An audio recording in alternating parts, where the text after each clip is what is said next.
Incredible greetings, everyone. Incredible greetings. Hello, hello, hello.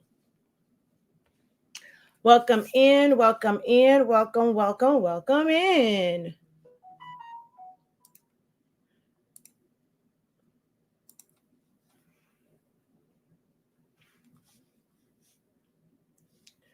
All right, so let's get this all shared out. We're going to get the video all shared out.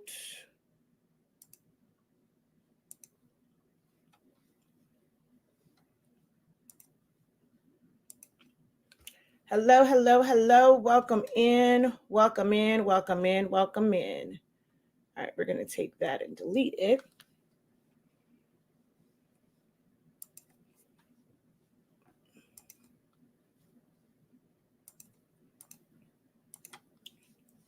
All right. So if you guys just can hold on for a moment, I need to go. Goodness, I keep burping. Hello, It's Mine by Colette. How art thou? All right, I just have to fix some things over here on the book face and change my audiences so that it will send out the notification. All right, let's see. What was a question over here? Oh my gosh, Terry, those are so gorgeous. Oh my God. Oh my God, that is so gorgeous. So, so, so gorgeous. Oh my goodness. All right. All right, I don't see that question that somebody else just posted. It's not popping up. Okay.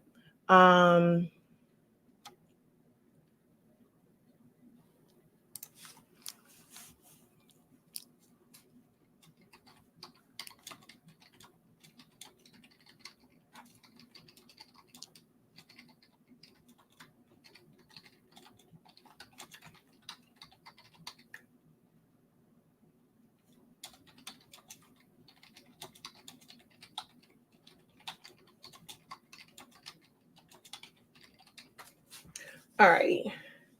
Sorry, y'all. I'm just sharing it out real quick. I had to answer a question. But I'm in the process of sharing out this live video. So give me just a moment to hit share. I encourage you guys to hit share as well. I'm back. Hi, I'm well. Glad to hear. Hi, Lohanai. Hi. Hey, Hanai. Welcome back, everyone. As you guys can see, Sublimation 101. We're going to talk about some things. It's kind of a spillover from the live video that I did earlier today with Eric from the Blank Spot. And there were some questions that came up, and I actually sublimated some stuff. And it's really going to show the differences in how things look before they're pressed versus after they're pressed. So I wanted to have a video or just do a live where you're really kind of looking at that component of sublimation, but also I'm going to answer, any questions that you guys may have as well. All right. I don't know if I want to do at everyone on this one because I will be live. I have someone that is coming. We rent out space, or they have a small format heat press or like a handheld press. We have the service where they can come in and pay by the hour to use the equipment here. And they're coming at 7:30, but I'll be live. So I think I may want to wait to use at everyone. At everyone, you can only use it one time. So I don't think I want to use that on my live videos in the groups right now. I think I'll use it for the next one. All right, so if you're watching right now and you are ready to learn about sublimation, go ahead and put sublimation in the chat real quick, just so that those coming on understand what this video, what this live is about. So if you are new to sublimation and you want some more information, put sublimation in the chat. If you have not gotten any type of setup, but you've seen it, you're kind of interested in it, but also kind of scared, Also, go ahead and put sublimation in the chat if you would. That will definitely help out the live broadcast. If you love your girl, okay? If you like being able to come onto these lives and get information at absolutely no cost, help me out. The only thing I'm asking is for you to drop a comment with the word sublimation. Say hi, say hello. Oh, thank you so much for sharing the live, Lisa. I really, really appreciate it. Hello, Arlu Graphics. Hi, Lori. How are you? Miss Brown, thank you so much for your comments. Thank you for sharing the live, Pamela. Hey, well, okay, want to say, hey, honey, little honey, thank you so much for the comment. Thank you to the other person that shared. Mama girl, thank you so much for your comment. Ooh, San Francisco, that's my brother's favorite team, you know. I'm still trying to figure out who I'm going to root for. My husband said he's going to now root for San Francisco since my Dolphins are no longer in the playoffs. So we will see.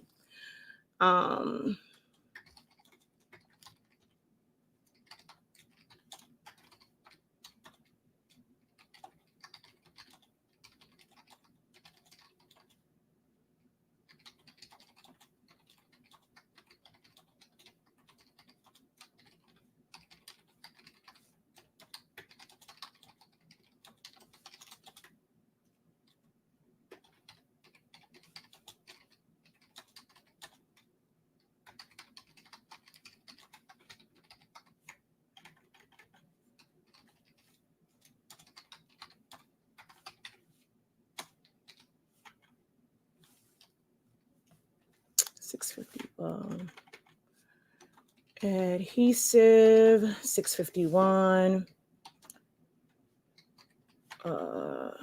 paper, crafting, stickers, etc.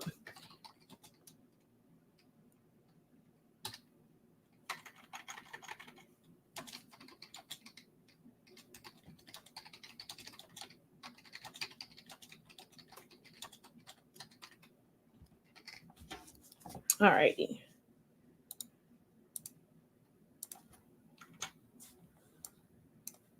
Copy, post. You're ready. Thank you, LaShonda, for your comment. Thank you guys so much for the shares. Thank you for sharing out the live broadcast. Thank you for liking the video.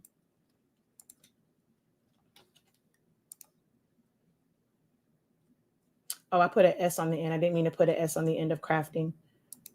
So we're going to go option, share to a group. Bam.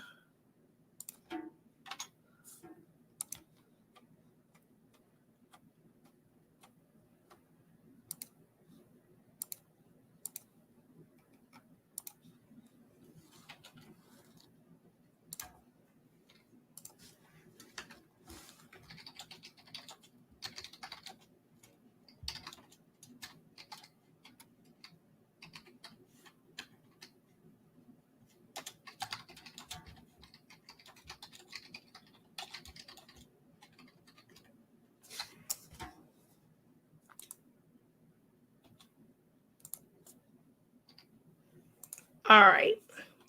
Last one going up. There we go. Share it out, guys. If you have a group that allows you to kind of share, if you have your own group, definitely consider sharing out this video, okay? So hello. Welcome in, welcome in, everyone. Hey, Shea, but I like that, Shea Butter. Welcome. Hello, how are you? Ooh, a Packers fan. They did their thing. I love football altogether, so yeah. All right. We're going to get started. Let's see. We're at 9 minutes and 20 seconds. So I'm going to go ahead and officially get started right at the 10-minute mark. That way I can put that as our starting point for the video. So we're just waiting. And there we go. Hello, everyone. I am Shakia, the professor of HS Inc. 365, home of the Honest Speaking brand of products, who is sponsoring this video. It's my company, though, We are going to discuss sublimation and how you can sublimate with our sublimation paper, which allows you to sublimate as low as 365 degrees, as fast as 30 seconds, no butcher paper required. It is absolutely hassle-free because once you really dial in the right temp on your settings to output the right temp and the time for, let's say, a shirt, you're going to have the perfect time and temp for so many different things. As long as it's not slate, ceramic, or glass, you'll pretty much be able to use the exact same temp and time for just about every other substrate. So that's why we are known as that hassle-free sublimation paper, perfect for beginners.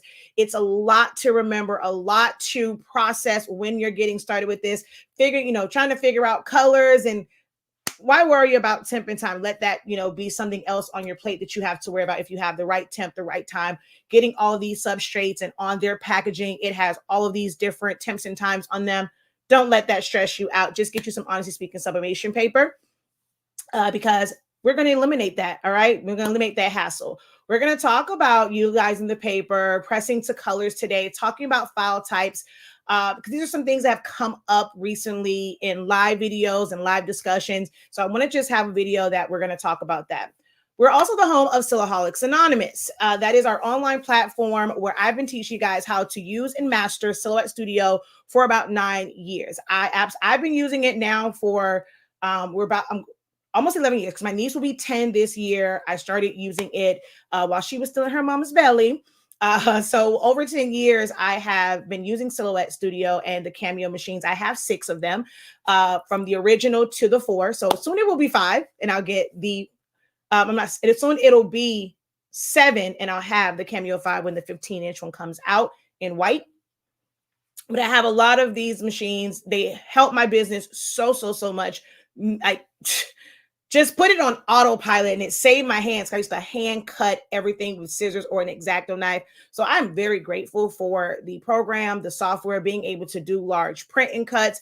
I did a post over on Facebook that showed some of the items that I've made. And those are some of my in the beginning type projects. And if you just follow me on Facebook, Shakia Lavelle, I'm going to end up posting some more. I also posted several pictures here on TikTok. It's like a video of just pictures you swipe through. So if you want to see the possibilities of Silhouette Studio and the Cameo machines, definitely be sure to follow on all social media platforms, because I will be posting it. Last but not least, we are the home of 365 Creative Academy. And that is where we teach you how to unlock your creativity in a wide variety of trainings, everything from learning about design. Our Essential to Silhouette Studio is our top-rated class for learning how to utilize Silhouette Studio. Even if you don't have a Cameo machine, you can use Silhouette Studio. It is a free standalone software that's great for beginners to learn the concepts of graphic designing. So you can check out those classes on our website, shop.hsinc365.com as well, and build up your rewards points and be able to, get some money off, maybe even get some free things if you have enough rewards points built up. This live class is going to feature sublimation for beginners. There's so much. We have a sublimation crash course that really throws almost everything at you. But just doing these videos allows you guys to start your research process. Everything that I'm saying to you, you can go and you can do checks and balances. I will say, I'm going to talk about the fact that I do my tumblers in a regular oven. Most things that you will read, and I guess when we say do checks and balances on that, there's going to be a lot of people that regurgitate a lot of information about doing sublimation, how it's toxic and it's not safe. But I'm going to break down some things to you that's going to, debunk that myth about sublimation being toxic or harmful if you're doing it in an oven that you cook, that you also use to cook with. Some people will use dedicated ovens, but I'm going to break that down. So we're going to talk about all that and more over the next hour or so. And then I will be back because I'm going to do some, I'm going to try and set up, either do like a Q&A for design. I don't know, but because I have someone here and I don't want to just sit here. So I will be live a little bit later on as well. All right. So let's get right into this. Sublimation in a nutshell. Yes, it is oh, wait, you know what? I'm sorry. I did not come over here and say hello to, I talk to everybody on this side. Hey, Shawnee. Hey, Jan plans it all. How art thou? I didn't say hello to none of my people over here. My day ones. Hold on. And y'all actually commented sublimation. So the Crafty Sandy, hello. Beverly, incredible greetings. Hello. Hey, you're on both platforms. That's my city girl. Period. All right. Let's see. Hello, incredible greetings. Thank you so much for commenting, Nina, that you would like to know more about sublimation. Hello, incredible greetings. Thank you for your comments. Let's see. Thank you guys so very much. Sublimation, I will have an ink question. Okay, go ahead. Post it now. Don't wait. Go ahead, post your ink question now. We do ask that you try not, if you have a question about somebody else's brand, don't put that on my platform. Just say other brand instead of saying like that name directly. If you have a question, that's for anyone. If you have a question about someone else's paper or ink, okay? Hello. Hey, just say thank you for joining us from West Virginia. Incredible greetings. Ooh, it's okay. It's okay. hello. We're just cursed. Incredible greetings. Welcome in. All right. Boom. There we go. So, sublimation. What is it? In a nutshell, it really is just a process. Dye sublimation is not the only sublimation process. And that is one of, I think that's why some people kind of get things confused as far as, what it is, if it's toxic. Sorry, hold on. Because I have no idea what that is. That's trying to probably, looks like a piece of orange. Sorry. But it's a lot of things that go through sublimation process. Sublimation is a process. It's not just printing from a printer and just pressing to something. Sublimation, in layman's terms, just means that you are going from what is like a solid. Although in the printer it is liquid, once it's on a paper, it's considered to be basically like a solid. And as you heat it up, it is going to turn into, it's going to go through a gaseous state. Gas basically just means it's becoming a vapor. You don't see it. It's not like if you've seen Willy Wonka and they show like the transmissions and you can see the little things going from the little stand and going in the air, and then they end up on the TV, right? So they try to do it where you can see it. So that's kind of like explaining how the picture gets on the TV. You're not going to see anything. So gaseous state basically just means it's a vapor. It's colorless at that point. If I were to just put a heat gun behind this, you're not going to see it come off, but you will see the image change. That's all it means. It goes through a gaseous state. But there is no harmful gas. It's nothing that you're going to find on the periodic table that's going to be toxic or any type of chemical. Sublimation is just that, going from solid to vapors with like passing through, like not doing the liquid stage at all. Dry ice goes through a sublimation process. So it's not just taking an image and putting it on something. It is a general process that applies to a couple of different things. Now, printed or dye sublimation takes that same thing. Instead of it being dry ice, it is ink that's printed on paper. Sublimation paper is supposed to, if you have the right one, it's going to give you sharper images, more vibrant. You're going to see more details with it compared to doing something like copy paper. You can use any paper, but the more the paper soaks up the ink. Regular copy paper is not meant to release it back. Sublimation paper is, good sublimation paper is made to where it's going to more so sit on top, and it is going to let it gas off, and it's not going to stain the paper and try and stay on the paper. But once you print it on here, you heat it up. That's all it takes. You can get your own printer, or you can order transfers. There's quite a few companies that will sell transfers.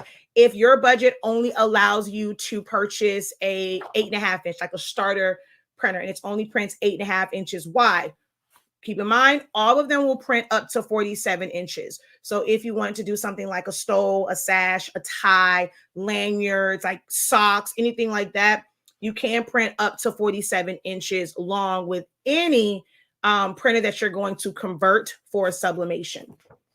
But if you need bigger prints, don't stress over it. There are quite a few companies where you can get sublimation transfers and just try out the sublimation process.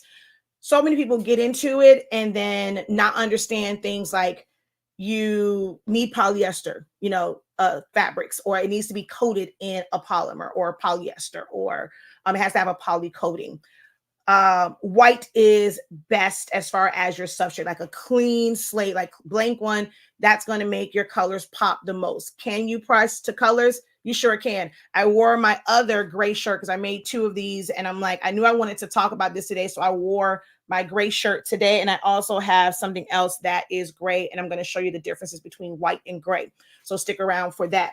But for the most part, the substrates that you're going to find, they're going to start off as white so that you can get the full color. So some people don't, understand that. They try to press to oranges or reds or blacks, all right? Because they're wanting to have darker color or just colored shirts. It doesn't, there's ways that you can do it, but it's never sublimating directly to that shirt. But you can add things to your shirt like glitter HTV or just fabric. I'm not going to say shirts because you can do hoodies. I have a hoodie here that I'm going to show you. So you can add things like glitter HTV, easy subli, Econo Sub satin, Econo Sub flock, Econo Sub vinyl, fabric. I think that was all of them. And things like that, to where you can sublimate those because they're made of polyester or polymers. Okay. So as far as putting it on like dark shirts or even cotton shirts, cotton, it will not stay. It's not going to lock in those inks. It must be a synthetic fiber. So those are some of the basic things that you should know. Do you have to have a printer? Like I said, no. There are companies where you can buy sublimation prints. We have a lot of people locally more so that buy sublimation prints from us. Can you buy it? Yes. Email us. Because we like to explain that, we can't control the shipping. If you only needed 1 or 2 prints, hunty, you're still going to pay about $4 if you want to do ground advantage, $8 to $9 if you're wanting it, you need it right away. Even if you're buying one sheet, your shipping can cost more than your sheet. We don't control the cost of the shipping, which is why we more so push this locally as far as doing prints for those who have a small format printer, but we can print up to 13 by 19 inch paper for you. Or for your graduation stoles, we've done that too, to where they will send us their design. We print out the graduation stole image and we ship it to them so that they can press it, or we'll end up pressing it from their design. But you don't have to have a printer. If you want a printer, there is a such thing as converting one. This is so important, guys. Write it down, write it down, write it down, write it down, write it down. Come back to this. It is if you want to write down this timestamp, it is 22 minutes and 55 seconds. Let's just say 23 minutes. The printers that you will physically go into a store, a big box store locally, or if you go on their websites, or even like Amazon, or if there is a company that's selling a sublimation setup or kit or whatever, they are not sublimation printers. They are printers meant for everyday printing. But because Epson printers are heat-free, it makes them ideal to be used with sublimation ink because it's not going to heat up the ink in the printing process. But the printers that you buy from a store is not a sublimation printer. It is a printer that you can convert to be able to print sublimation ink, but it is not a sublimation printer. If you do not purchase a protection plan, so you are paying for this protection in case something goes wrong. If you do not pay for that, the warranty on it will be voided, especially with these EcoTank printers. How they can tell, dye-based ink will look dark in that window. So they will ask you to take a picture of your printer from the front. And they're looking at the color of the ink. Dye-based ink will all look black in that window. But when they go and they see an actual yellow ink, they can see the magenta ink. They can see the difference between the black and the cyan. If your black is low and it looks brown in there, they know that you have put a different ink in that printer. They will not assist you. They will not replace the printer. They will not do any of those things. The EcoTank, everyone's been using Epson printers and converting them for years. EcoTanks made it easier because people were still sending them in as a cartridge base. You can put their cartridges back in there. You can flush those lines.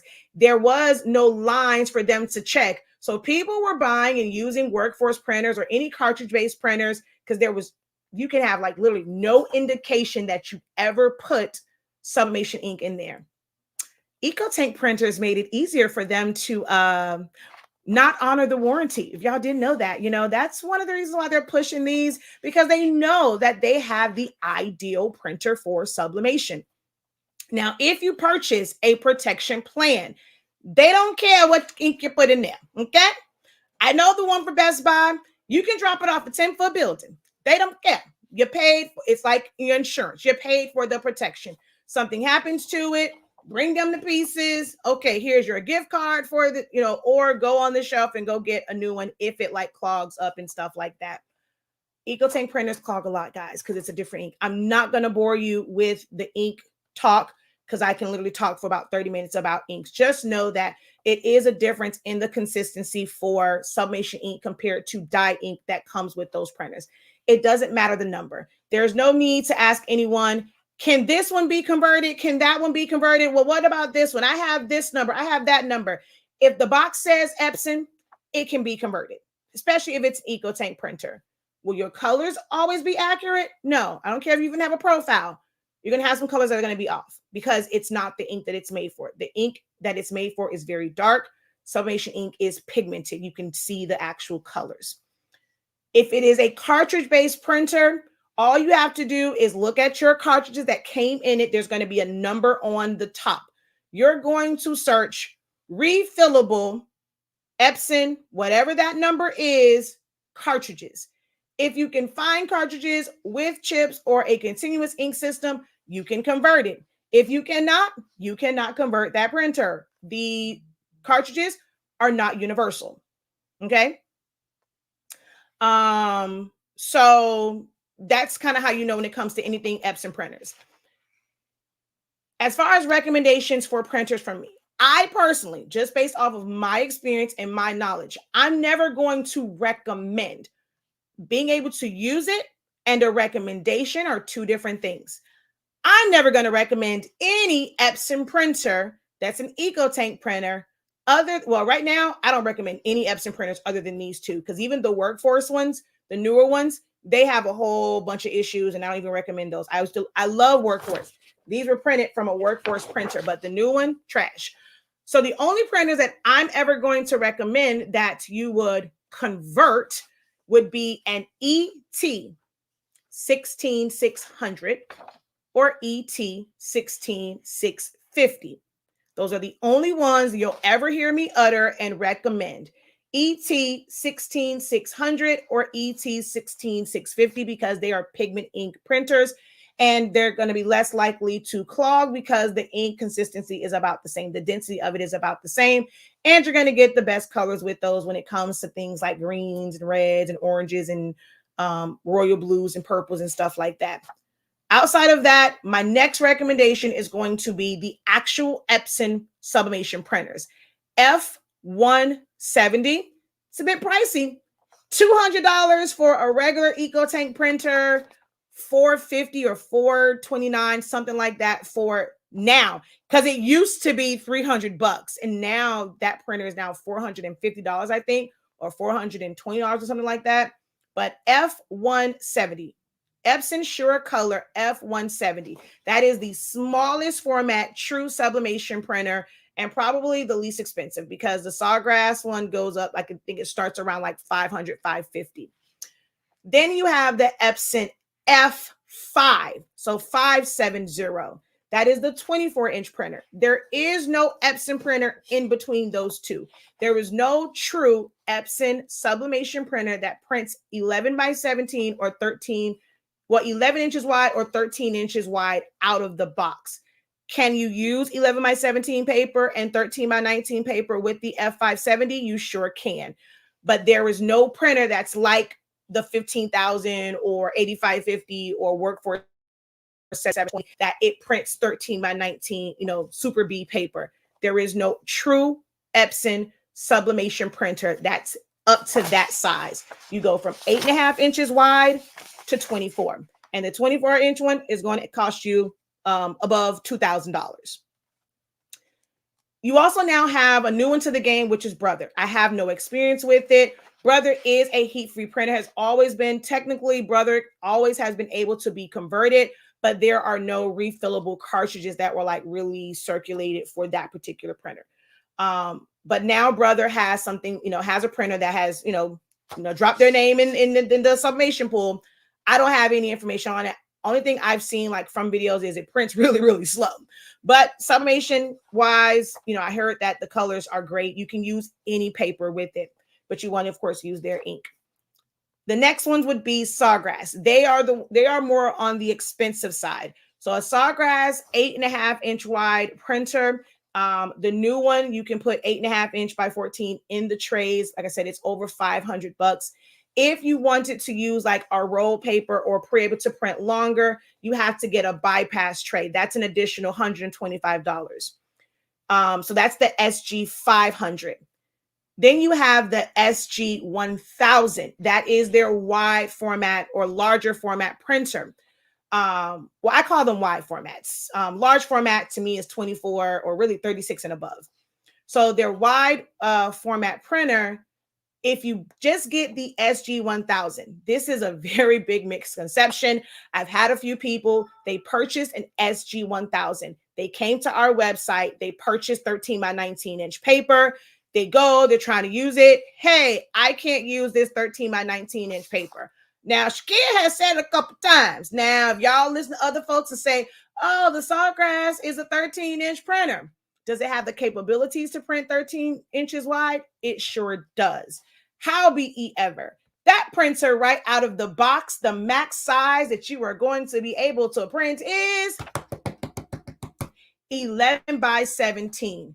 You have to purchase a bypass tray for $125 in order to be able to print 13 inches wide. And, was it 13 by 19 or longer? You must purchase a bypass tray. Out of the box, 11 by 17 is your maximum size. So if you don't want to buy the bypass tray, you can send your 13 by 19 back. There is a 5% restocking fee. Even if we are exchanging, you still got to pay that restocking fee. You got to pay for your shipping to now ship you another pack of 11 by 17. So do understand, your Sawgrass does not print 13 by 19 without the bypass tray. Understood? Want to put in the comments so you can remember? Sawgrass 1000 bypass tray for 13 inches. Okay, that is a must. All right. And then Sawgrass has a 24-inch printer as well, but no one really talks about that. But those are your options for printers if you want to do your own in-house printing. Now, one of the things that came up today when I was on live with Eric from the Blank Spot is he asked a really, really great question. And that was, if you were someone that's, from Cricut, like you were using a Cricut to make shirts, you were using HTV, or you were using a Silhouette Cameo or any type of cutting machine, and you were wanting to do sublimation, what translate from HTV to sublimation? What is something that, it's, how can I say, it applies to both? And it was, it's like, man, that would actually be a really good topic to kind of have a video about, because I don't think people realize that you cannot just go and transition from HTV to sublimation, because there's a lot of differences. A lot of differences. Let me go, before I get into that, let me see if I had anything over here. Hello. Okay, so no questions over there.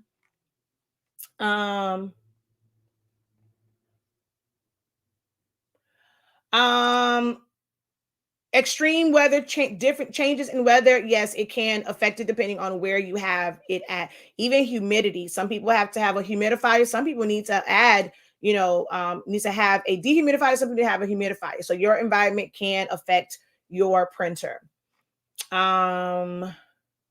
Thank you so much for the peacocks. I'm working with 13 by 19. Sometimes I buy templates. They came landscape. I always have to change them to portrait, resize, and manipulate my printer and tiles. I paid $757 for it's like the airplane, for a 15,000. Yeah, depending on where you got it from, the prices can vary. We already talked about that printer. Large format, 13 inches wide. I have a workforce. I use your ink and paper only. Thank you. All right. So there we go. All of those questions. Now where we at? All right. Going from, so how many people here started doing t-shirts and you started with vinyl with a Cricut or a Cameo machine? So put HTV if you were someone that started doing shirts with HTV. Put that in the chat for me.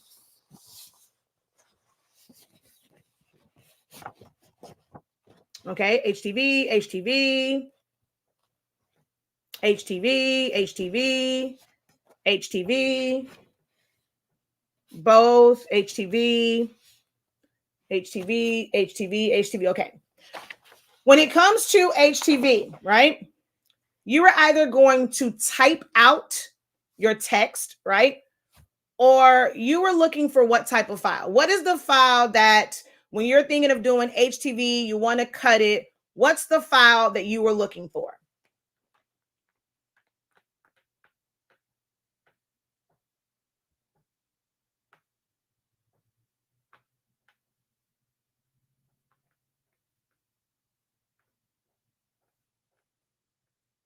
SVG, right? That's right. SVG is normally the file, especially if you're a Cricut user. You're looking for SVG files, SVG files.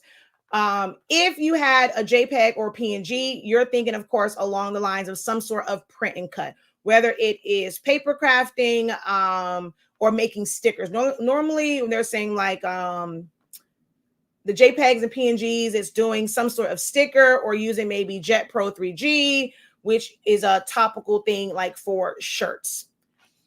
You can still use SVGs for sublimation. The rule of thumb with sublimation is if you can print it, you can sub it. SVGs are cut files. When it comes to cutting, like when it comes to doing shirts or anything with HTVs, you have to have the cutting machine.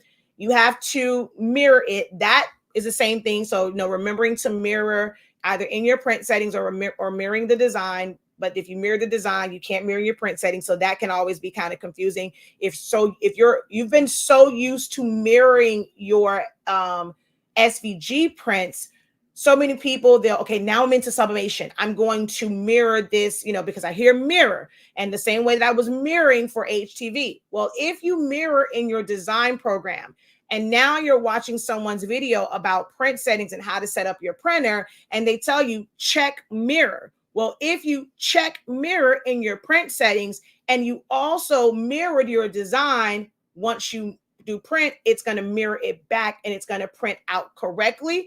And when you then go and put it on your substrate, it's going to be reversed. It has to be one or the other. That is one of the biggest mistakes I see a lot of people make, is they're so used to mirroring their design in their design program, whether it's Cricut Design Space or Silhouette Studio for HTV, that, I'm using an SVG. They said that you can, print it. If you can, listen to the professor. She says, if you can print it, you can sub it. Well, I mirrored my SVG. They say you have to mirror for sublimation. It needs to be backwards on your paper. Let me mirror it. Oh, so that can be an issue. You want to do one or the other. If you're more comfortable with mirroring it, so you're like, okay, well, when I go back to HTV, I don't want to forget, and then I end up messing up HTV, you can choose to mirror the design, but make sure that you do not mirror your print settings, okay? So you have to cut it, you have to weed it, then you have to apply it to your shirt. Sublimation is a little bit different, right? You design it and it can be any file. This came up yesterday, I think, when I was on TikTok. Nancy was saying something about like, clip arts. When I was I was giving her some help, and I was saying, you can search clip art. And, her comment was, oh, I thought clip arts weren't good for that, because of like quality. A clip art just means the type of image. So if you were to search, like I did, mermaid, if I search just mermaid, I'm going to get things like maybe the Little Mermaid. It can be an image of a toy because that's in the title. It can be from a TV show, like just random things. If you put something like a clip art, you're going to get SVG type ones, but you'll also get images. This is nothing more than a clip art. If you put PNG, you're kind of limiting yourself. Then some people ask, oh, well, for sublimation, can I use JPEG? I'm always seeing in groups, PNG, PNG, PNG. It doesn't have to be a PNG, guys. It can be a JPEG, especially when you're doing stuff like this. There's nothing transparent about this. You can use JPEGs, all right? And even if it's a JPEG and it has a white background, you use trace and detach, you remove that background, things of that nature, so that it is transparent and for sure nothing is going to print.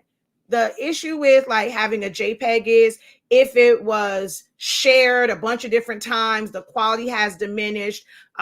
Maybe someone adjusted, certain levels on it. So now it might appear to be white on your screen, but when it prints out, there's like a hint of like off-white that's going to print, and then you're going to see that on your substrate. Hold on one second, guys.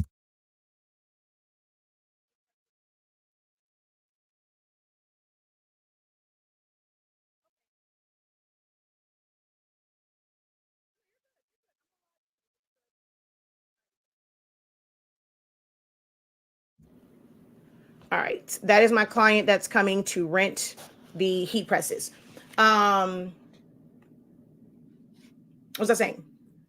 So yeah, you can use any type of image. If you can print it, you can sub it. You can make a photocopy, and if you make that photocopy on a sublimation printer, you can take an invoice and sublimate that to a shirt. Okay, that's what let's say I'm just going to use it's kind of controversial, but you know how some guys go through child support things. Oh, you didn't do this, you didn't do that.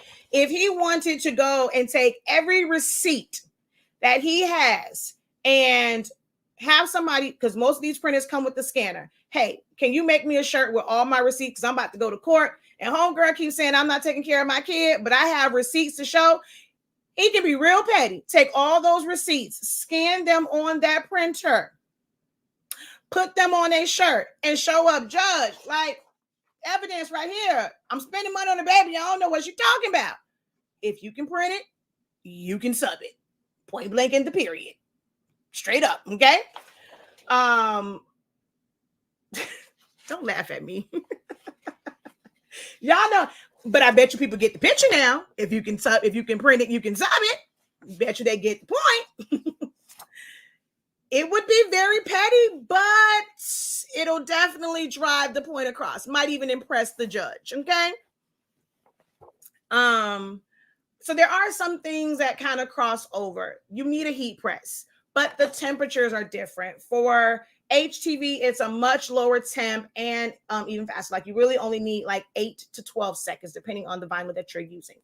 Sublimation, with all them other papers, you're looking at anywhere from 45-ish, maybe 50 seconds to about 58 plus 2. I refuse to let my lips say that 60 number. So I'm going to say 58 plus 2.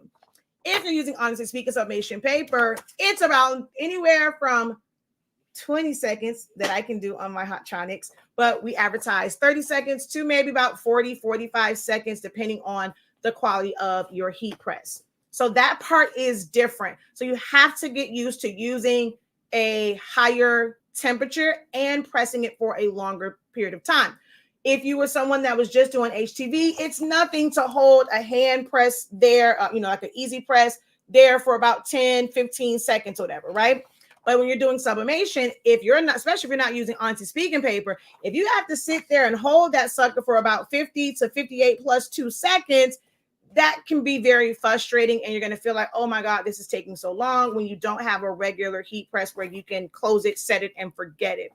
But you do need a heat press for sublimation, okay? Heat tape will translate to both.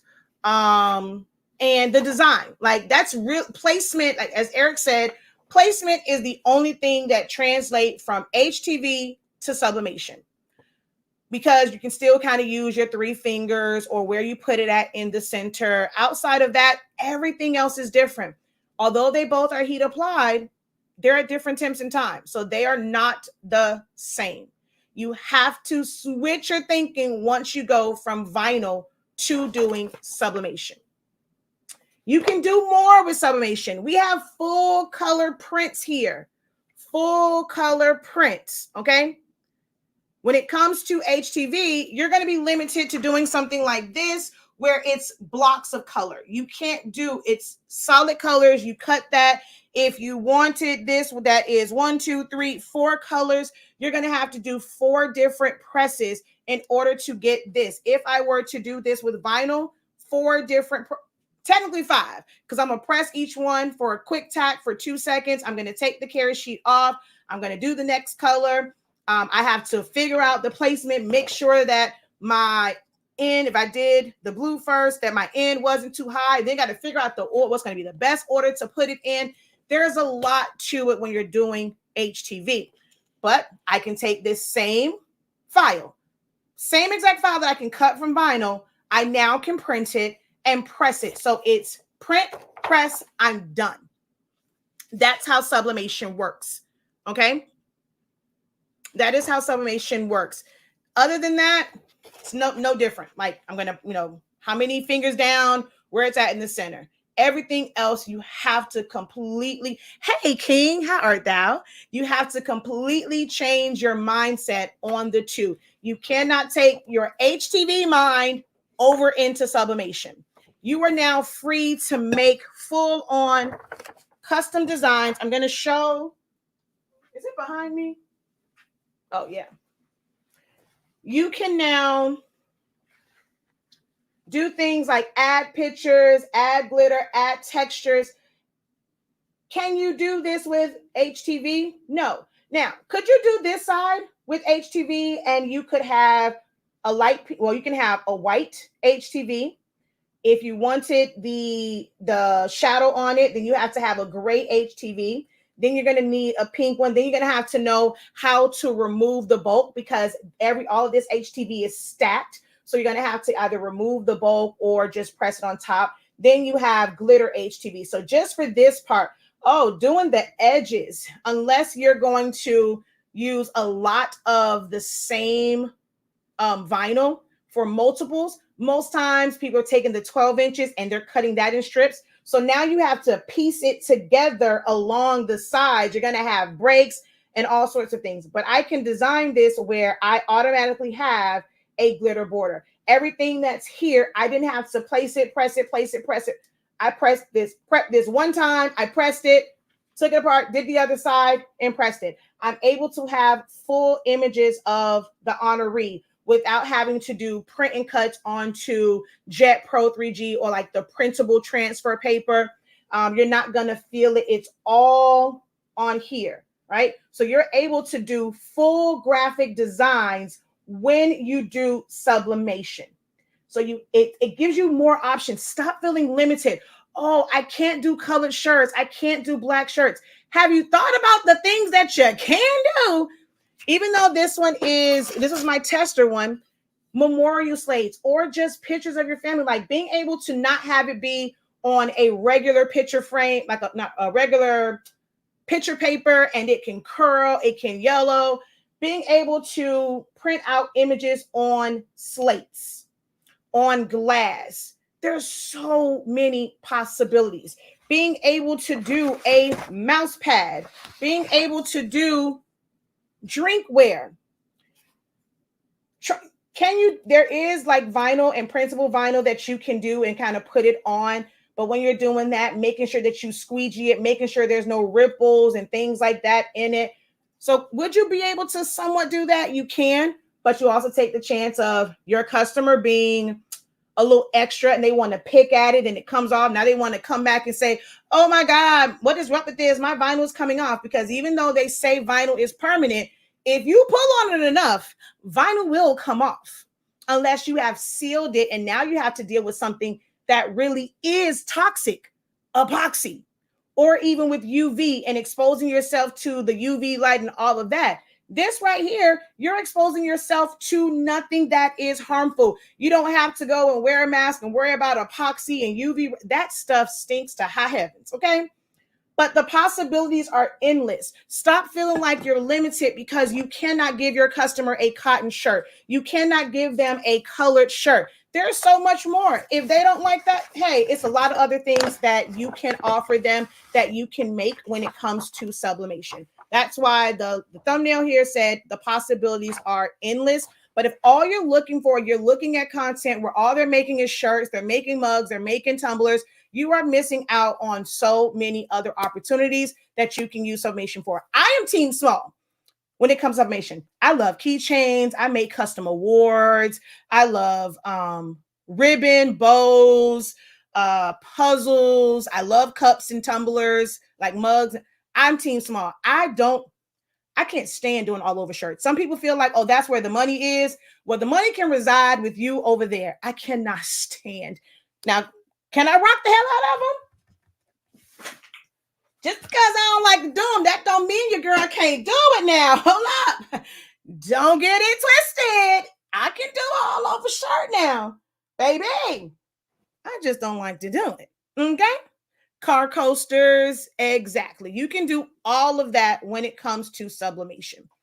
So let that be the first thing that you kind of erase your mind, that you're limited just because it requires polyester and dark colors are not ideal. If you're doing dark colors, you will end up doing things like I did for this one, glitter HTV, but you also feel it the bigger the design. You know, so this works good on something that's a heavier material like this hoodie, but on a shirt, this part, no problem, right? This wouldn't be an issue. It has a lot of space in between. Wait, where is it? Where's the middle part? Huh? What for Harpo? Oh, the arm is tucked inside. I was like, what is going on, Harpo? So this not so bad on the front. But if this big peacock was on a shirt, my shirt, especially a shirt that's thin, it will feel so heavy because this is solid. So knowing what's going to be ideal for certain types of design is really important as well. This is something that I'm always discussing in classes, the crash course, our creative lounge, like having sessions and talking about these things that it's really hard to get in a 10, 15, 20-minute video, okay? Now, my client is on their way to come use our heat press. So I'm going to wrap up with this. This is another important thing, right? I want you guys to pay attention to Jasmine. Yeah, that's Jasmine. What color does Jasmine's clothing look like to you? It's printed. This is a sublimation. Oh, yeah. By the way, if I can get y'all to put in the comments. Now, if you are using Honestly Speaking sublimation paper and you are following the directions, you don't answer. But if you're using another brand of paper, please do not put what brand of paper you're using on my platform. But can you tell me what print settings you're using for paper type? What setting do you use? And if you know even more, how long does it take for it to print out? Thanks for the fast shipping. I just ordered today. Exciting to try your sub paper. No problem. All orders before 3 p.m. Eastern Standard Time get shipped out the same day. Thank you, King. You need that in red, white, and blue. Send me your email for a mail. That same design. I need a price. Okay. Thank you, thank you, thank you. She says, don't tell my baby daddy that. I said, ma'am, if you're not using Honestly Speaking paper, but thank you. Okay, so I see presentation paper matte finish, sometimes long to print. Okay. No one over here really answered yet. Not sure if there's a delay, but for the most part, you'll see to use premium matte. This is printed with plain paper, bright white setting. Some people feel like, oh my God, that's too light. It can't possibly come out correct. It can't possibly come out correct. All right. So I'm going to show you print versus press and then the end results of the paper. But I need for you guys to put in the comment, what color does Jasmine's outfit look like to you in the camera? What color does her outfit look like? So 400 degrees, 60 seconds, premium matte. Time depends on the graphics. Oh yeah, headbands. Oh, I like that. Socks. Yep. Premium matte, long time to print. It looks light blue, bluish gray, light blue, dark gray. Okay, bluish gray. All right, perfect. This is the next biggest thing when it comes to sublimation and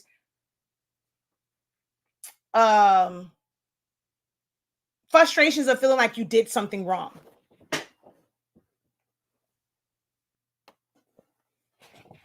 Before, y'all see that, right? Before, after. What color is her outfit? What color is her outfit?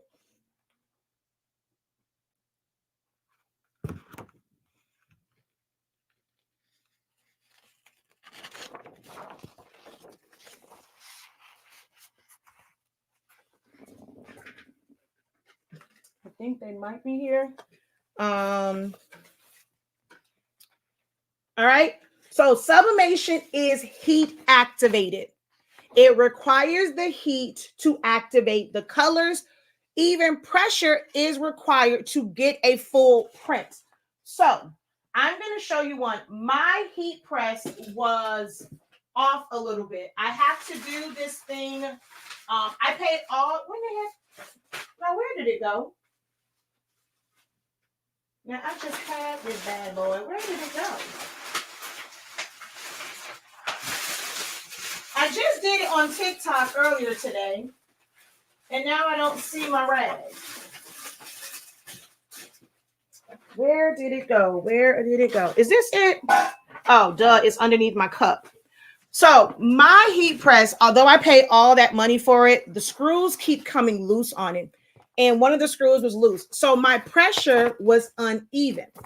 When you have uneven pressure, this is what happens. Do you see the end of this design? I mean, just overall, like the top looks really good, but the bottom ones, because even Jasmine looks a little funky, right? Even pressure is required. Big difference. Look at Jasmine there. Look at the quality of everything on the bottom compared to this one. So you need heat, but even pressure. It's not a matter of it necessarily being firm or heavy pressure, even pressure. If there is a shift, it's not. So remember, it's gas. It's just free flowing.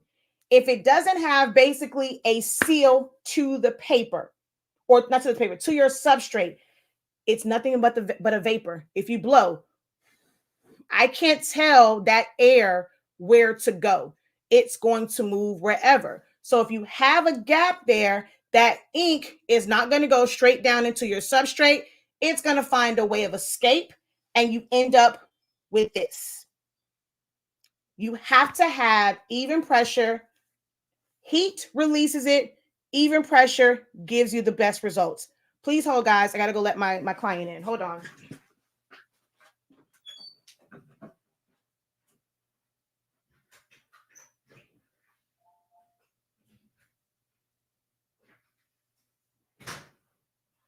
Oh, no, that was Amazon. That wasn't my client. That was Amazon. Oh, here's another one. Although this is technically a sublimation shirt, I wanted the colors to pop. So yes, even on the sublimation shirt, you can still use glitter. So the black and the shadows are directly on the shirt. But her name, the bow, and the bottom of the two is glitter HTV, just so that it has some pop. And I'm able to do that with sublimation.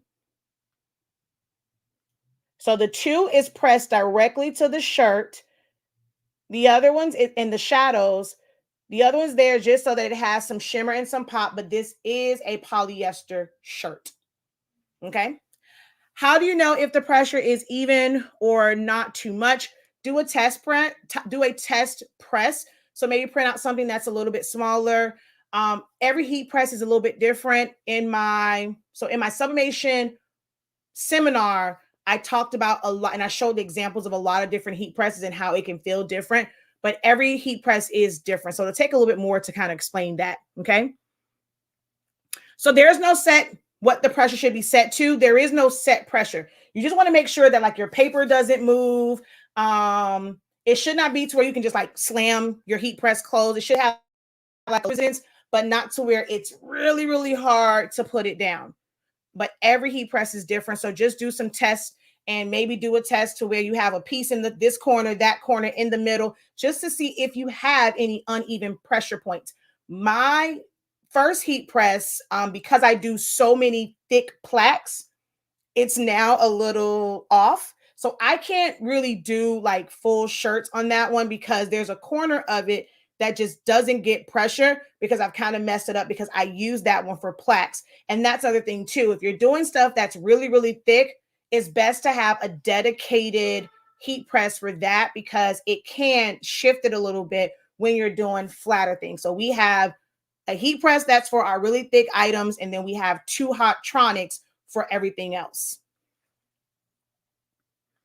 All right, so I love a video on how to do the lunch totes. I don't have any. I was trying to order one from the Blank Spot, but Eric has done several of them when it comes to the lunch totes. I think I saw your comment earlier. What you're going to have to do is create a jig because it folds in. That's going to create uneven pressure. You can either do like a cardboard jig so that you are compensating for that extra bulk and it stays flat, or you can use green foam on the inside, but it has to be cut to that inside of that. Put it inside of it and adjust your pressure so that you don't have it where the fold is, it's affecting your pressure. I did, and I still get ghosting. Like that's one where, I mean, maybe a quick help session, booking a session with me where I can I can work with you with your equipment and figure out how you're setting it up. Figure out if maybe you have cold spots. Maybe you need to press yours for a little bit longer, move it around. Maybe you need to use tacky paper. That way you can press it. It's going to stick to it. Then you're going to be able to move it without your paper shifting, because with tacky paper, it will stick to the fabric. And that way you can move it and then maybe move that section to a different part of your heat press and press that part again. You don't have to worry about it shifting. All right. So big difference, sea green, stuff like that. All right. Even when it comes to like Mulan, everything in here, it's going to be dull, guys. Some people like to print with premium matte because it's putting a double layer of ink and it can make it look shiny or glossy, but that's not how you're just wasting a lot of ink. So this just shows you that before, after, and this is a good press, even pressure all the way around, 365, 30 seconds for this. This is what happens when you don't have enough pressure. Okay, the colors are different.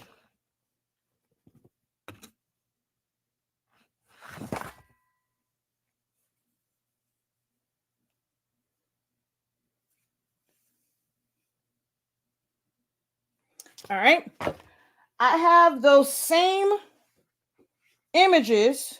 Oh, not going to tell you the brand of paper. I know that this was the one that was done with a different brand of paper because I purposely made it small. Paper does matter for certain colors as well. I don't know if it'll kind of come across on camera because sometimes the cameras can play tricks on you. But if you look at this, wait, is that the right one? No, that's the wrong one. We don't want to use you as an example. Especially like in like their faces, the shade of pink. I'm going to try and hold this up right to this. So you can kind of see this is a brighter pink than this. You can see the difference in those pinks. Ooh, you can really see it over here. Y'all see the difference in those pinks, right? The saturation, it's not that it's bad, but it's different. The saturation is not that great. That was me using a different paper, my same settings, 365, 30 seconds. You can see it still transfers, but is it the full saturation? Not quite. Okay. You can look at the gold on here, right? This is our paper. This is a competitor's paper for that. So when you're looking at that gold, it looks more metallic and shiny on our paper at 365 for 30 seconds compared to this one. Now, I probably will get those results if I press their paper for 58 plus 2 seconds, or maybe 55 seconds, or even increase my temperature. But comparing apples to apples, oranges to oranges, 365, 30 seconds, you can see the difference in the quality. Okay. We're going to look at, I'm going to try and hold it this way for you to see Mulan and Tiana. This one here is our paper. So you can see how her face is more brown. Again, I am using a workforce printer, but then when you look at the competitor's paper, same exact ink is printed from the same exact printer, same exact settings. Her face is more red on this one compared to seeing the browns on this one. The details, it's going to be hard for you guys to see, but the details in Mulan's crown, big difference between the two. I'm going to try and hold it up. If not, I'm going to take pictures. So you see the details in this one compared to that one. Look at her face and the details in the flower. Look at the color saturation on her top compared to this one. This is a competitor brand, very popular brand. A lot of people like to use it. This is our paper. This is a competitor brand paper. Look at the details in the crown, her shirt, and that was pressed. I did them exact same temp, exact same time. It's a very big difference. So is that why skin tones get messed up? It can be papers, but skin tones can also get messed up if you're using a EcoTank printer because of the type of ink that it uses. It uses dye-based inks. Magenta is very, very aggressive, very aggressive. So when you're using an EcoTank printer that uses dye-based ink and you're putting sublimation, it's gonna really, really heighten those red tones. So it's a combination of paper and the printer and even the ink. Okay. All right. Last one to make sure. I think I'm on borrowed time right now with her running a little bit behind, but I'm going to show you the differences in oh, they're right here.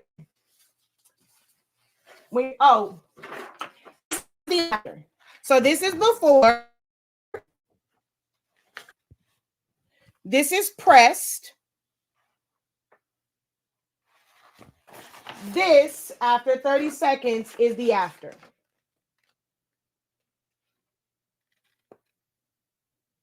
Okay. Last thing that we're going to talk about before we wrap this up is sublimating to colors and how colors affect it. I pressed the exact same images on white and gray. White and gray. Okay.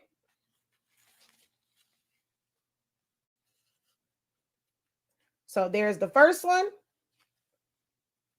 Not too like, I mean, this is, of course, is a little bit brighter, not too much. But when you get to this one of Jasmine is where you're going to really start to see the difference because it looks darker on here. Will it sublimate? This is a light enough color to where it's still gonna, you're still gonna see the colors it should be, but it is gonna appear to be a little bit darker from white to gray. You see the difference? her face, how that looks. Her outfit isn't, you know, like the color isn't as much. It looks a little muted over here on the gray one. Y'all see that? Now we move to Tiana.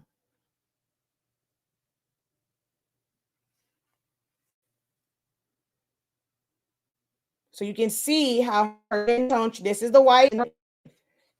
Can you press to certain colors? Yes. However, the final output, the ink is translucent. So the color, the background of whatever you're pressing it to is going to come through and it's going to affect the colors. It's going to change it because now it's not just a blank white canvas that you're putting it on. Thank you for sharing the video. And then, of course, the pink.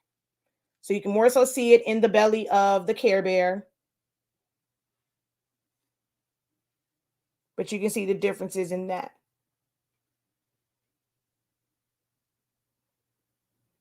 All right. Oh, wait, it's not last. I forgot to talk about tumblers. Haha. Okay. But that's white. No, white versus gray.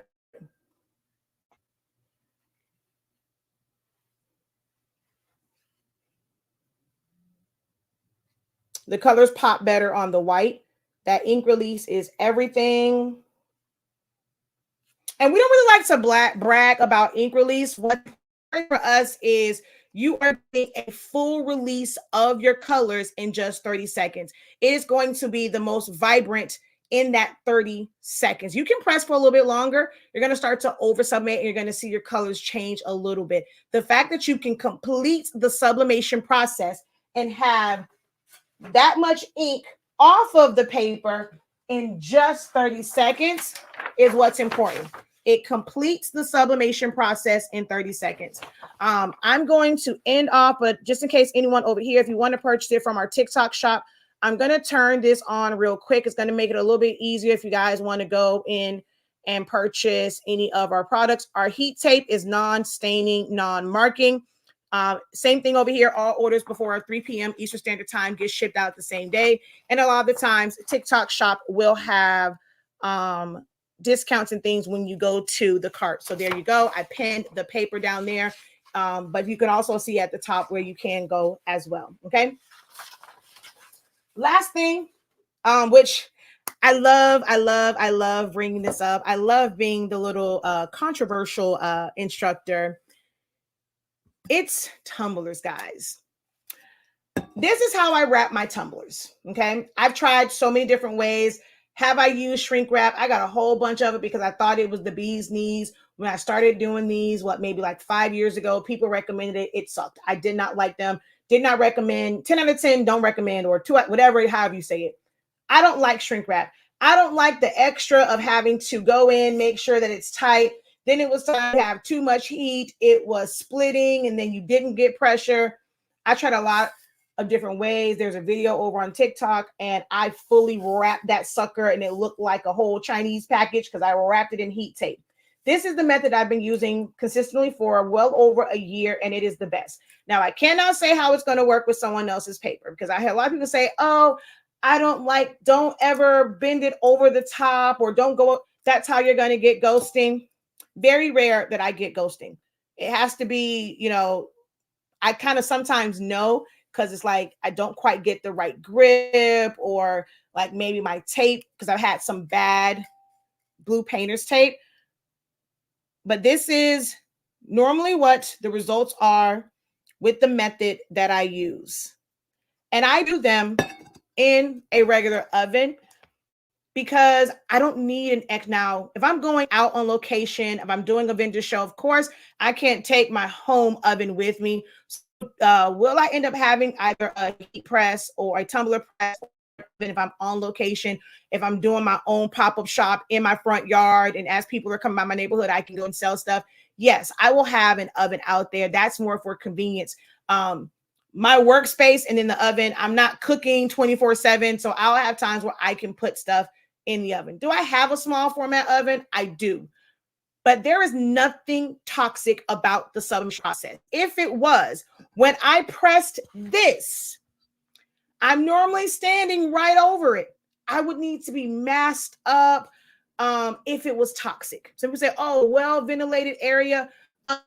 Even if it's well ventilated, it ain't gonna go. Like if your heat press is not sitting right in front of that window, if it was toxic, that would build up. If you're pressing back to back, even if it's well ventilated, unless you have it in a dome and it's sucking it out and going right, those gases, are you not still exposed to them?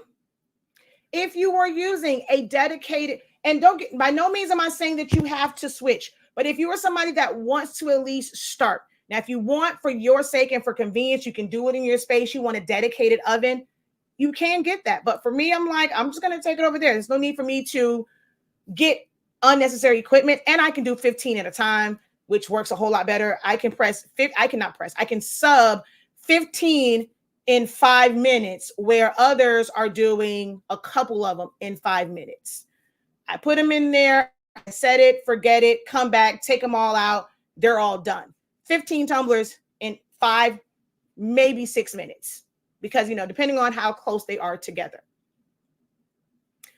But think about it. If it was toxic, everyone keeps saying that it is toxic. It's going to get on your food. It's going to do all these things.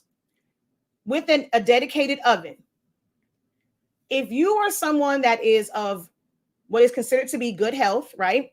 You don't have any respiratory issues to where not just sublimation, anything that had steam or fumes would affect your respiratory system. You are of pretty good health. Are you in front of, or when you're doing them, you have this oven, you open it to take the sublimation tumbler that is complete, you open it to take it out. Are you wearing PPE gear?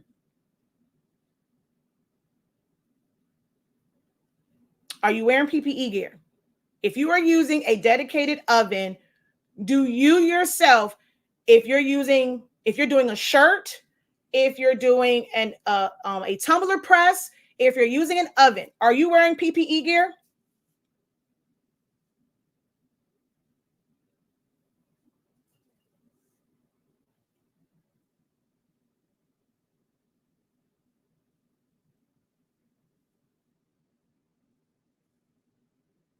Okay, so I see a bunch of no's over here, a nope, no, no, no, no, right? So would it be less toxic with a tumbler press or a dedicated oven that you open and these sublimation gases would come out? Would you not still be at risk? So if you truly feel sublimation is toxic, why are you doing sublimation without any PPE gear?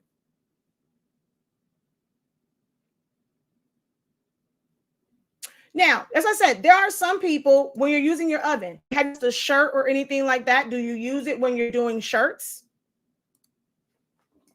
Please hold, someone's at the door. I don't know why my mother always locks me in there. I hate that.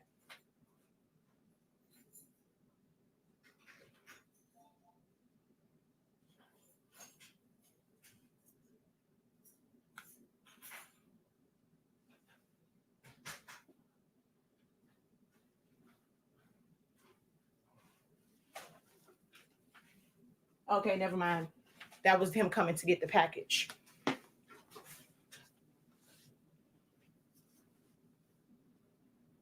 Okay, only when you're using epoxy.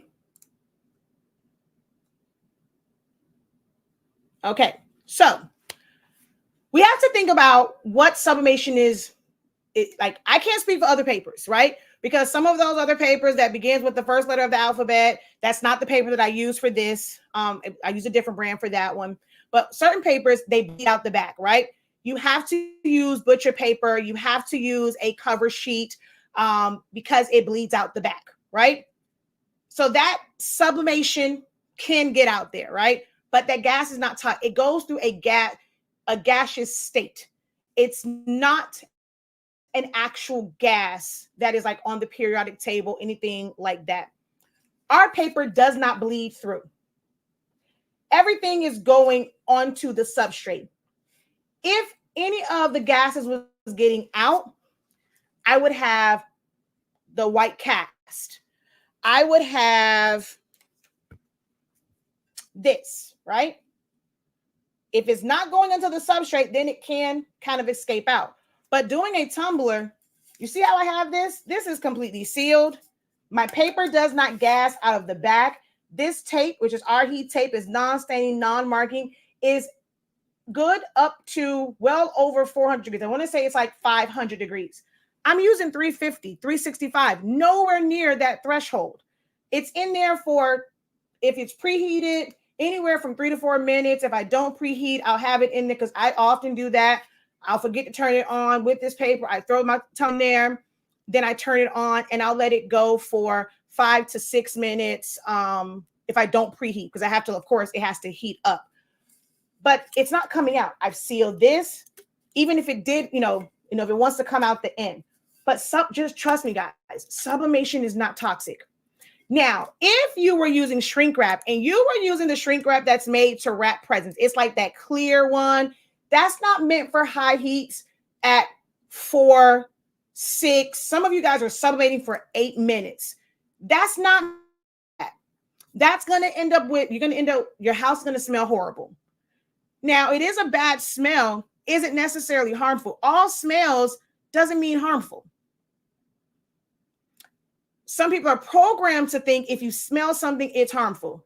I can turn my oven up just cooking. If it's at 400 degrees, there's a certain smell that comes from having especially if you may have like food or something in the oven and you're heating it up to 400 degrees, it has a smell to it. Fumes or a smell does not equate to toxic. I am not your average crafter. I'm not someone that just started this. I am someone that loves science. I've researched this. I've been doing sublimation for a really long time, even before I had my own printer. I understand sublimation. I teach this. I would never put myself in a position where it's like putting out information that I'm going to be held liable for. It's a lot of the information you guys see, it's people on blogs or they have their page and they're just regurgitating information. It's not toxic. If you're in an environment and you're using a heat press 24/7, it's a big production, like a big company, and they're constantly doing it, as you're pressing it, the steam and stuff, that can affect your respiratory system with, breathing in this like constant steam. I don't get steam. I don't get a lot of smoke from this unless I leave it in there too long. When I'm doing just shirts or doing like the stoles, our paper, our ink, not like, you have some, you lift it up and you see all this steam. You can go back and look at so many videos that I've done and there's no steam coming out. There's a video that we did when we were pressing at 400 degrees for 60 seconds for masks. I ended up getting sick from that. My husband was doing them. I'm over here working on the computer. He was doing them behind me. We were in a small room and that thing, it was just so much steam because of that paper.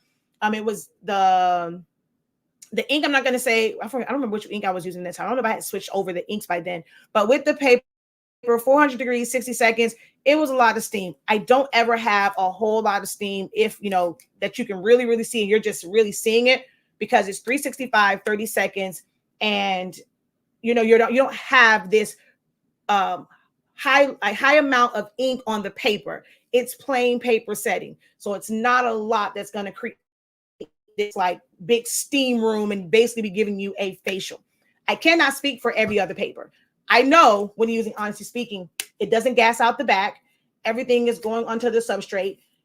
And I'm not using anything that is going to be harmful. Everything that I use can be heated well above 400 degrees. But remember, with our paper, it's 365, 350, 365.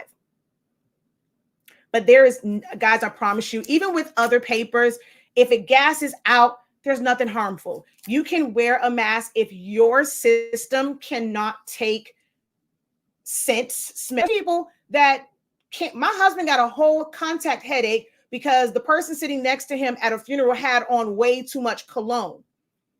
So that affected him, that smell. So your system can be affected by smells. And it was giving my husband a headache. Is that cologne toxic? No. It's not toxic, guys. I promise you, there's nothing toxic. Gas does not equate to toxic. There are toxic gases that are on the periodic table, but sublimation is not one of them. By gaseous state, it's just turning into a vapor. You don't see a transfer, which is why if it is not firm or even pressure on it and it's not making full contact, you will end up with this because the gases are now free flowing. If it's not touching, you will end up with, I think this is one of the first tumblers that I did. You will end up with things like this because it did not make full contact with the tumbler. Okay. This is one of the first tumblers that I made. But I promise you guys, it is not harmful. It is a great skill to have. It's a great process to use. There's so many things that you can do outside of t-shirts and tumblers. I'm like I said, I'm Team Small. I love it for bookmarks. Here is the memorial card. This was for my grandma, but they make like little cards that you can use, business cards or whatever. I like them for memorial cards. I do bookmarks, all sorts of things. Possibilities are literally endless and limitless when it comes to sublimation. So hopefully the information I've given you gives you something to further research. It provides a lot of insight for you. If you have any questions, I will field questions until my client comes who has booked our space to use our large heat presses. So I will field questions until she arrives, okay?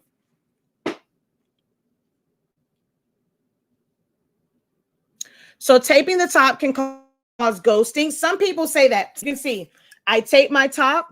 My paper is actually pushed inside. I only leave a little bit. I don't leave an excessive amount of paper, but mine is pushed in and the paper is around the bottom. I really don't like that whole white along the bottom. Some people will put their paper right there to avoid that. It might be the paper that they're using. It might be the system they're using. It might be the tape that they're using. I go underneath mine. And so here is this one. Here is the top on that one. Here is the bottom on that one. Bottom edge, top edge. And the seam is, I think, right there. Yeah, that's the seam. That's the seam. This one has a lot of black to it, right? There we go. You can see the top, the bottom.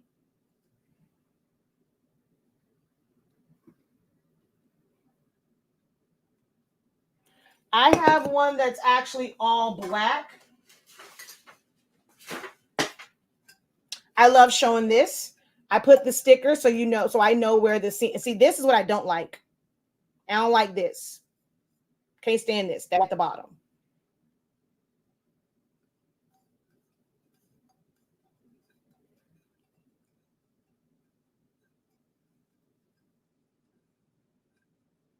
Okay.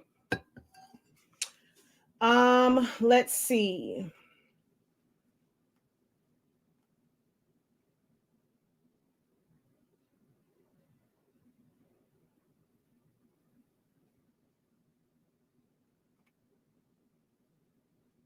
It's not toxic. I have a dedicated oven because it's in my craft space and it's for convenience. I've used my air fryer and my new wave oven. Are your paper settings 365, 30 seconds for tumblers? Yeah, so I don't use a tumbler press, but when I've used it with like a mug press and kind of did the whole, and then there's others that say they use 365 and they also use 30 seconds. My friend made mugs and she was doing everything correct, but she had ghosting. So 1 second, that time was the doorbell.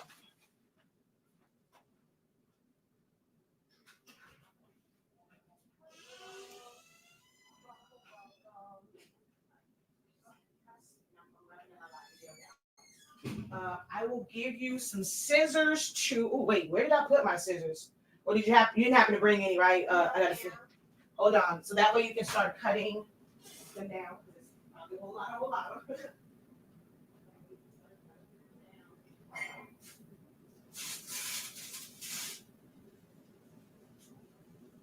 And what should probably get down. You should probably be halfway on. Press on. I'm gonna wrap up the last. Oh man, I dropped all of my darn trail mix on the floor. She's using a mug press, so there can be several reasons why it would ghost. If she's doing an edge to edge for any mug press, tumbler press, even on regular heat presses, the edges of it is a little bit colder than the middle part. Your pressure can be off a little bit in those sections. So if she was doing a full bleed and it was going to the edges of her heat press could be causing that because it's not enough heat and the pressure may not be even in that area. But there's really no way to go in and like press just the top or just like, she probably can lift it up a little bit, then close. Or if it's the kind that it's like you put it in flat like this, move it over some, and then like put that part in the center and then press it, move your end. So the same way you would do with a tumbler. With most people, when it comes to the tumbler presses, what you want to do, if it is a 30-ounce tumbler, right? 30-ounce tumbler attachment, it's going to be made longer for a 30-ounce tumbler. A 20-ounce tumbler is going to be like this. So where the ends of that heating element is,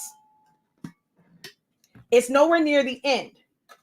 So those who have a 30-ounce attachment can press and rotate and press and be done because it's sitting in the middle of the attachment.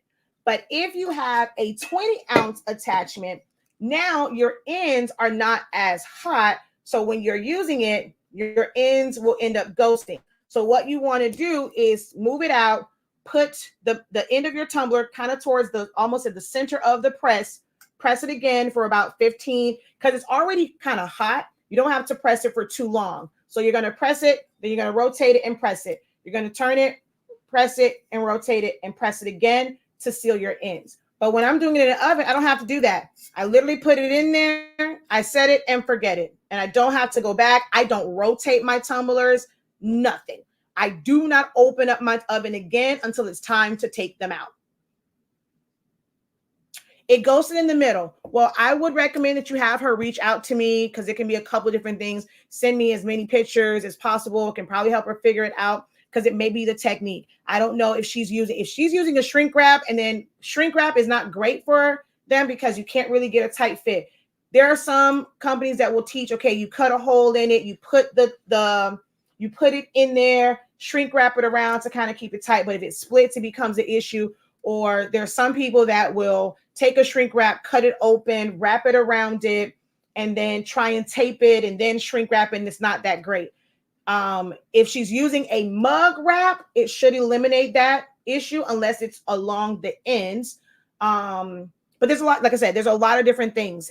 But she says she's using a mug press. It has to be something. So if it's in the middle, it may be her paper. She may want to go to our website. I'm on TikTok Shop. Go there, get the sample pack because we don't have the sample packs on TikTok Shop. Go there, get the sample pack and see if just changing her paper can change the outcome. Have you ever put a glass mug, coffee mug, sublimation mugs in the oven? Do they turn out the same, being that they are? You mean like this? That was done in an oven? At the glass one end up being, I think 8 minutes. Or did I do 9 minutes? I forget which one it was. I did this on live. I'm not sure. I want to say I did either. I think I tried 8 because this one was first and then this one was second. So at 9 minutes with the glass one, this one worked for this as far as getting it because it's different than that. But yes, I have definitely done it in an oven.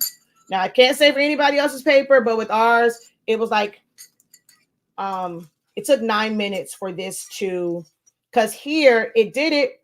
Well, the second time it ended up ghosting a little bit, but I didn't quite, it was like, yeah.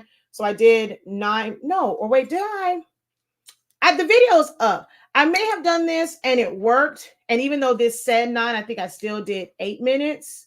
But yes, I have.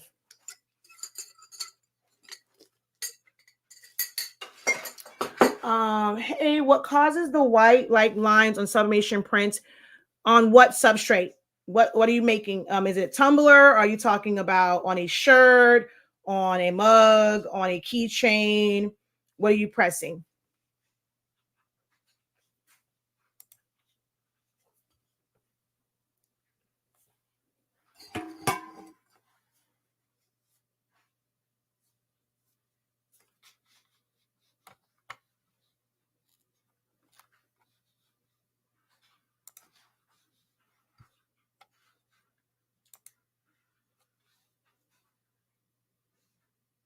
On the printer itself, after it prints, white lines, is it going across? Is it little dots? Is it big gaps of white? Because that can be banding. You can do a nozzle check and see if you have missing colors or breaks in colors, and that may be banding lines. It may be the print settings. I use plain paper, but I set it to the highest possible quality. So if they're using plain paper setting, but it's on standard quality, you're going to have more breaks in it. So it's going to look kind of like white lines on it. But those are called banding lines. If it's like little dots, it's because the paper that they're using is not an instant dry. It might just be a fast dry. So they need to adjust their print settings.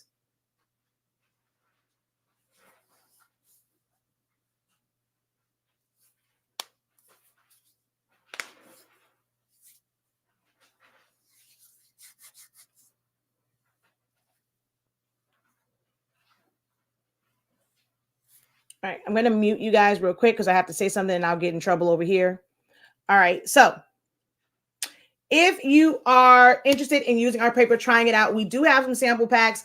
I know the 8.5, no, I think it's one of them. I think the tacky one is limited, but the fast dry, we have plenty of samples of that.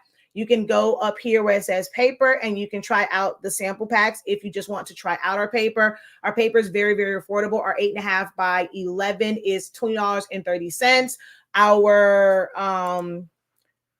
13 by 19 is what, 35.63. So very, very affordable because we don't have, worry about fancy packages that you guys really care nothing about, paying extra for our name on the back. That does more for us than it does for you. The paper is absolutely amazing. If we put the name on the back, it wouldn't have that same no bleed factor to it. You'll definitely see your design through it. So with our paper, for sure, you don't see anything through the back. It's not bleeding through at all. So definitely check it out. We are, I don't know very many companies that, from day one, we've basically had it in bulk. So if you go through a lot, we do offer 3 packs in 8.5 by 11. Or you can get the bundle. So if you have a wide format printer, you can get from 8.5 and like for your tumblers, use that. We have 3 packs of 8.5 by 11, 8.5 by 14, 13, 11 by 17, 4 packs of the 13 by 19. And we have several people that buy cases from us. So we have the cases. You get more bang for your buck when you buy the case. You want to get your taxes, want to make sure that you have paper for a good little while. Come on over and buy you a case with your taxes. All right. Okay.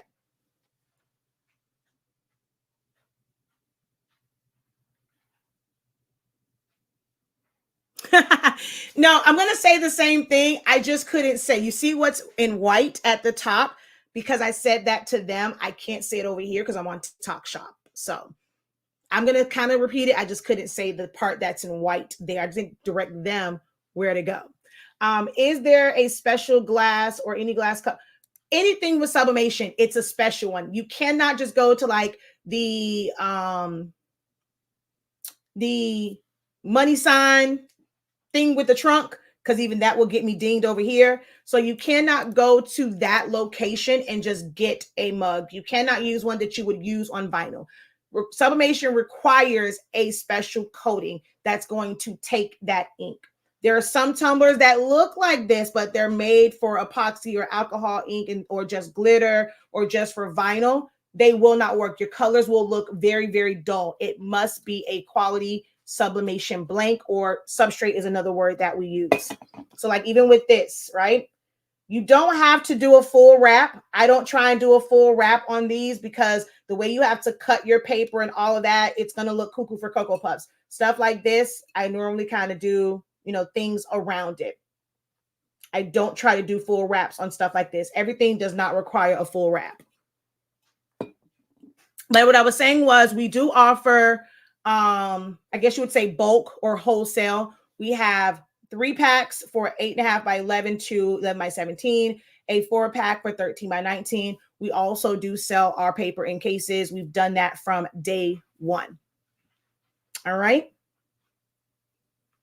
So, you want to get your taxes and you want to make sure you got some of that good paper on deck. Go ahead to the site and get you a full case. You get more bang for your buck that way. Okay. All right, y'all. My client is here. Thank you guys so very much for your time. I will be back, but we're going to talk about like designing because that'll keep me, out of her way while she's doing her thing.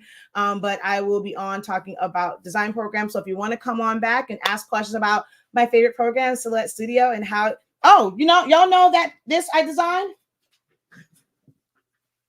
Oh, and this all over shirt. Oh, hold on. Let me real quick before y'all leave. This was designed in Silhouette Studio. It's me because it's nothing major. It's real simple. The template was made in Silhouette Studio, like so I can have a little border and stuff. Nothing major. This right here really is nothing major. I've done some that are a lot more complicated than this, but nothing major. But she's still cute, right? All done in Silhouette Studio.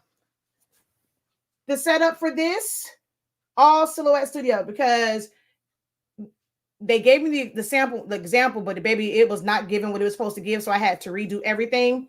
So this whole thing set up in Silhouette Studio. I love this shirt that I made. This was the sample one that I did for my sister when she went to the City Girls concert in Atlanta. All Silhouette Studio, boo-boo.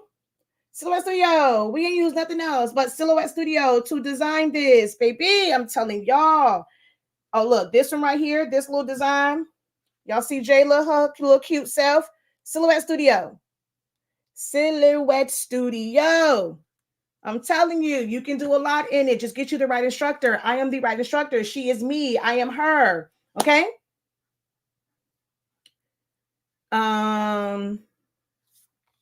You are very welcome.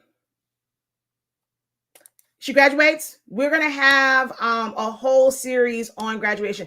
Now, I don't want you to feel like, ooh, you have to do everything. I started out with like just fans and yard signs and then progressively built up. You don't have to do everything, but we are going to have a graduate. We do one every single year where we kind of go in and we teach about how to do the graduation items, okay, with Sublimation. All right, y'all, until next time, have a great one. Continue to unlock your creativity and be incredible. Peace. Oh, wait, where's my thumbnail? Hold on. I don't know where it's at. I don't see it. That's so ghetto. It's okay. Until next time, have a great one. Peace.